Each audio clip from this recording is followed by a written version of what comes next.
Good morning, guys. Hopefully, you had a restful weekend. Please make sure you're finishing up your origin story or myth and get that to me today. All right, so today we're going to talk about early Homo sapiens, or what we call hominids, and early human migration. All right, so Homo sapiens are a part of a larger group called hominids. So we right now are Homo sapiens sapiens. We are a part of the hominid group. They are the earliest human-like creatures, and we get a lot of evidence from archaeologists and anthropologists. And they say that hominids probably diverged from other primates somewhere between 2.5 and 4 million years ago. That's a long time ago. Sometimes it's kind of hard to think about how long that is, but it's a very long time ago. And this happens in Eastern and Southern Africa, and then they're going to spread out of Africa. So the diversity among these species are vast. There's a lot of different characteristics that each of these species have, and there's dozens of these species. We're just going to talk about a couple today, the main ones. But they all share this common trait, and that is they're all considered bipedal or bipedalism or bipeds. This just means two, right? And then pedal means foot, or I think of like pedal. Like if you're riding a bike, you're using your feet.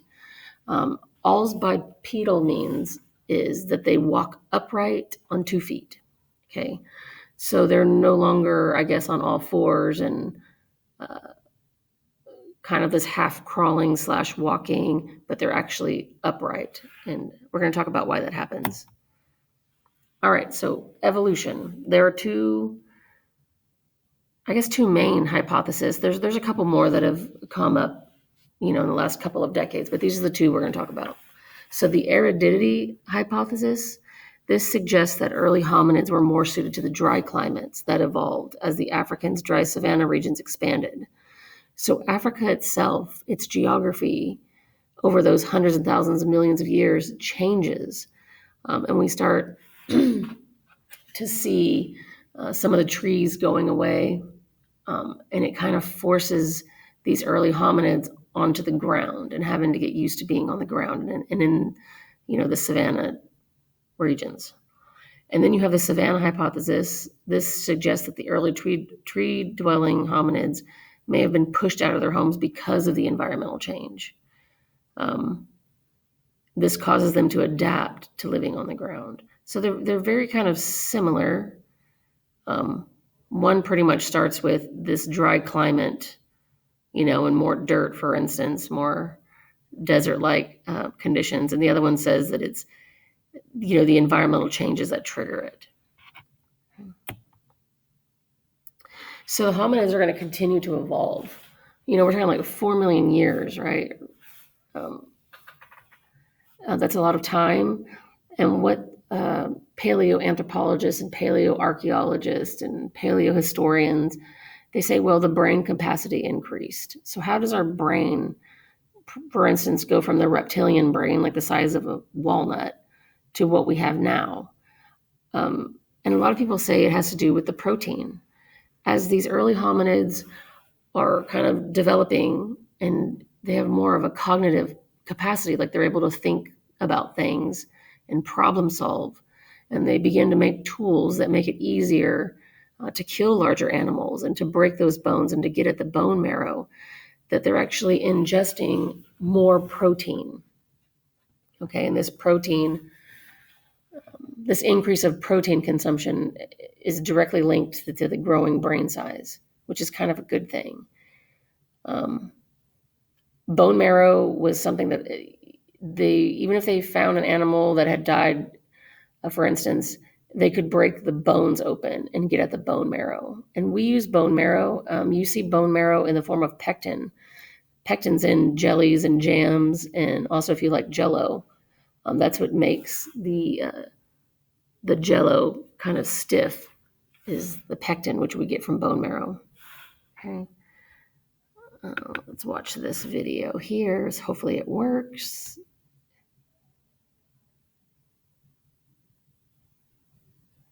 Okay, the video's not going to work. So just like I've been doing, I put the link let me go here. So I put the presentation link here. Okay, so if you're interested in any of the videos, some of the videos are really, really cool. So I want you to go in and kind of take a look at them. But here's the assignment for today. It's just 4 questions. You mainly have to listen to the lecture and answer these 4 questions. But the presentation link is here. Okay, let me go back to this. All right. All right, so the first one is the Australopithecus afarenus. Okay, I know, heck of a name. But this is Lucy. So you might have heard about Lucy before. There was a skeleton that was discovered in the early 1970s, I think 1974, in Ethiopia, which is Eastern Africa. And I have this website here, which we'll look at. This is from the movie Lucy, right? So if you watch that movie with Scarlett Johansson, right, a drug cartel gets her and puts this medication in her stomach and it explodes after she gets beaten up. And what it does is it unlocks the brain to where she's using more than 10% of her brain, and then just what a person can do if we're able to use 10% of our brain. But it's pop culture, right, in reference to the early hominid that was found. So if I go here, I already have it up. Okay, so here it is, the Natural History Museum. So this is going to tell you all about Lucy. Okay, oh, there you go, 74 in Ethiopia. Here's some facts. Right, so you can kind of read through this, and then the pictures are really, really cool, right? And here it shows you where Ethiopia is. Here's Saudi Arabia here, right? And Egypt would kind of be up in this area. What's interesting is that her bones, even though you're probably thinking there's not a lot there, but it still gave a lot of information. Like they're able to kind of probably have a good idea of how she died. Right? They said the shoulder joints were fractured, almost like if someone's falling out at great lengths and they try to catch themselves. They said the fall was probably extensive and led to maybe organs being punctured or bleeding. Right? So there's a lot you can tell from the skeleton.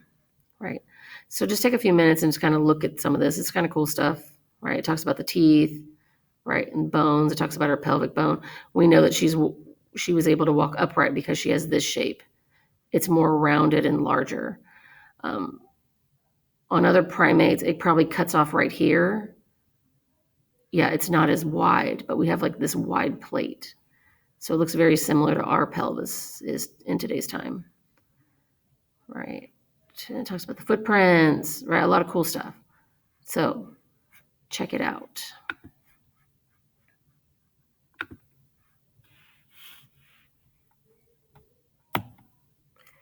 All right, the next one is the Homo habilis. This is about 2.3 million years ago to 1.8 million years. Homo habilis just means handyman.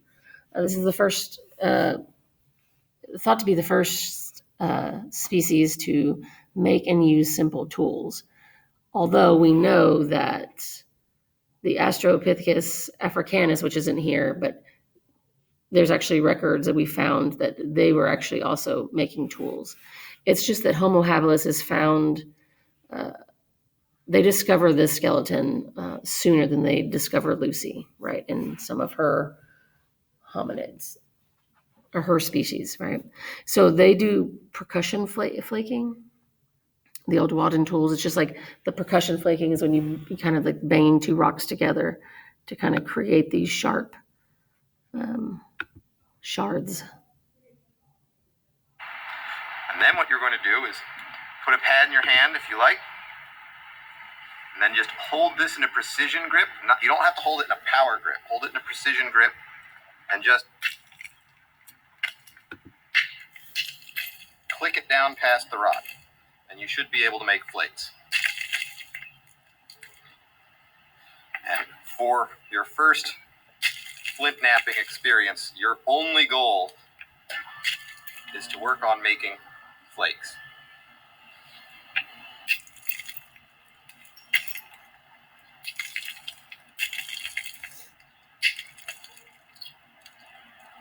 see the flake is going to come off this bottom. It's going to slide off that way. You're going to hit it right here to get a clean flake. Just keep looking for the angle between this surface and this surface, right there.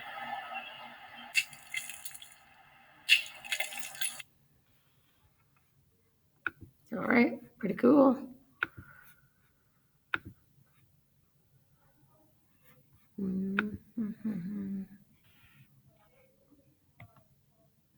All right, so the next one up is Homo erectus. This is the upright man. Okay, they're going to be the ones that, with them, we're going to see them migrating out of Africa and into Eurasia, which is parts of Europe and parts of Asia. We see that they have more sophisticated homes that they design. We also start seeing them forming, I guess, bands of people. So we're talking about like 20 to 25 people might be a part of a band. And so we're starting to see the beginnings of them working together kind of in a unit. But they're going to be the guys that bring us fire. And fire is going to be very important to human development and evolution. With fire, you can cook meat. With fire, you can protect yourself from large, beasts or animals that they would encounter. You can keep yourself warm. We know that tomorrow we're going to talk about the ice ages, right? So we know that many of them are kind of living through ice ages, and it's very, very cold, and the climate's very cold and harsh. And so when they get fire, they're able to warm themselves in their homes. They're able to have this sense of security and safety because they can now protect themselves.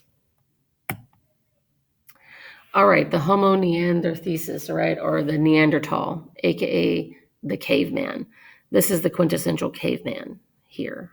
So when we think about caveman, we get that term from the Neanderthal, and they found it in Neander parts of in Nander in France in a cave. So that's how we get that. Now with them, we see them that they're more robust. They're a little taller, stockier. They're very, very strong. Okay, and we also find records of them hunting in packs, and they really liked the mammoth. Right, the woolly mammoth, which the woolly mammoth is going to be kind of. We're going to see it become extinct towards the end of the last ice age, which is 15 and then to 10,000 years. There are some records that some existed in little pockets up until about 3,000 years ago, but they quickly died off, okay? But we also see that the Neanderthal were using every bit of the mammoth, right? The fur would be used for clothing and to keep warm. We see these large tusks, right, in here. Now, also with the Neanderthal, we see the beginnings of like ritual burials where we find that they're actually burying their dead. And this is kind of important. We kind of see the beginnings of some collective culture developing with them. So for instance, when they, we'll talk about it a little bit more tomorrow, but when they unearthed some of these Neanderthal skeletons in 1950s and in the 1960s, they found that they were buried with a lot of like flowers. Of course, it's the 60s, so it's like flower power. So the flower thesis kind of holds up a little bit until you realize, well, maybe it was just the 60s. Some paleoanthropologists say that animals probably burrowed into the graves and brought flowers there, and that's why they're there. We also see that they're buried with kind of this red ochre, which is like a red clay. And so as the meat decomposes off the body, the bone absorbs the coloring, the pigmentation. And so a lot of these Neanderthal skeletons, they're kind of dyed a reddish color. So it's just very interesting, right? Because, nowadays we have a burial ritual, right? People go to funerals and there's flowers and all this stuff. And it's just interesting that it kind of begins with these Neanderthal cavemen. And then we get the Homo sapiens and sapiens. This is us. Now it's called the doubly wise men, right? So sapiens wise, so, right, doubly wise man. We see the tools become more refined. The housing becomes more refined.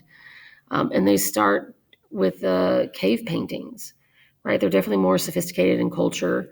We see the beginnings of them communicating with one another and kind of leaving these images, these pictograms for future generations. All right, so migration. It's natural, right? We migrate all the time. People migrate all the time.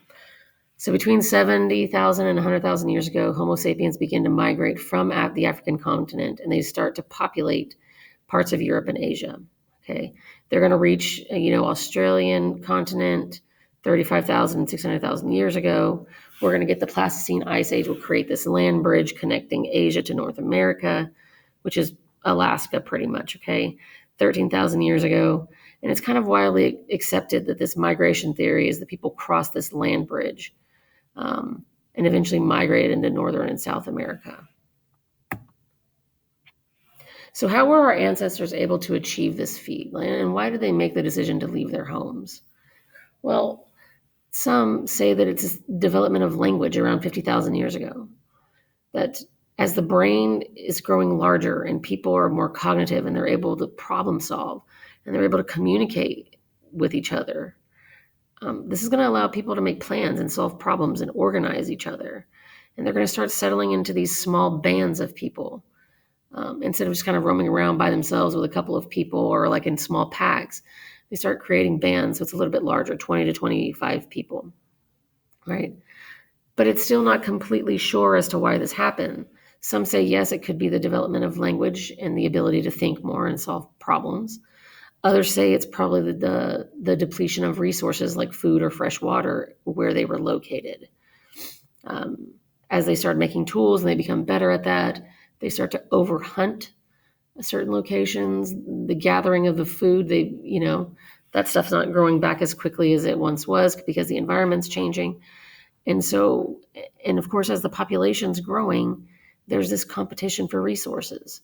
And so now they have to not only compete with nature, but compete with each other, right, for survival. So here's just a map, and Reddit shows you the Homo sapiens, right? Southern and Eastern Africa. And around 200,000 years ago, we see them starting to shift up into other parts.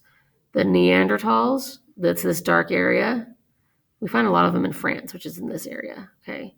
But part of this area here. And of course, the Homo erectus goes everywhere. And here's just a GIF that's showing, and you can see the times at the bottom. Right, so we'll just take a minute and watch this.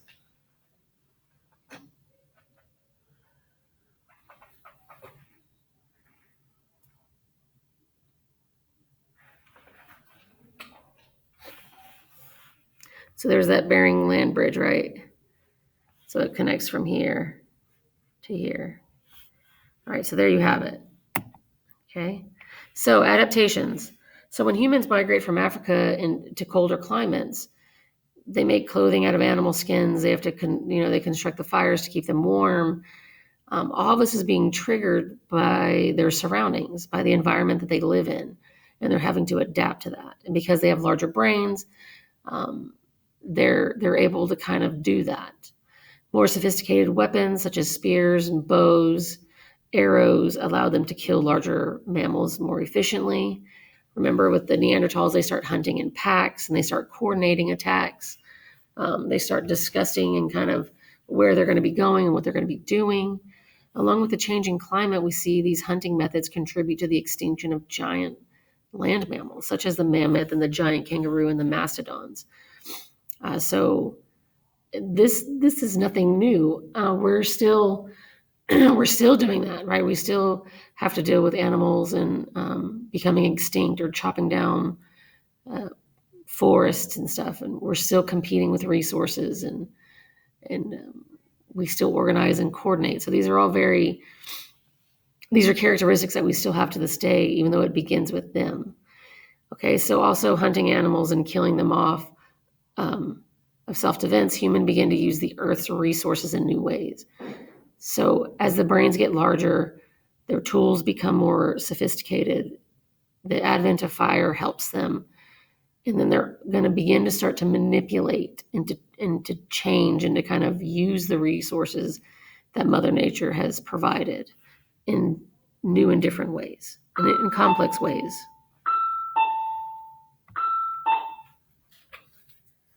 So here's the 4 questions that you have to answer. Why do you think Homo sapiens is the only surviving human species, right? What effects do you think the environment had on the human evolution? What effects did human evolution have on the environment? Remember, they're kind of going hand in hand. So as the environment is changing, it forces humans to change and kind of what they can and cannot do, right? And as humans respond to the environment changes more. Okay, so it's kind of like this give and take, this vicious cycle, and we're still kind of dealing with it to this day. And then what skills were needed for human species to populate the earth? What did they need in order to kind of grow that population? So if you have any comments, questions, or concerns, please just let me know in Google Classroom. Please make sure you're taking care of your work. I know it's very easy to be sitting at home and to not do your work, but you're seniors and we want you to graduate. So until next time, which tomorrow we're going to talk about the Paleolithic age and like the Ice Age and kind of how people were living then.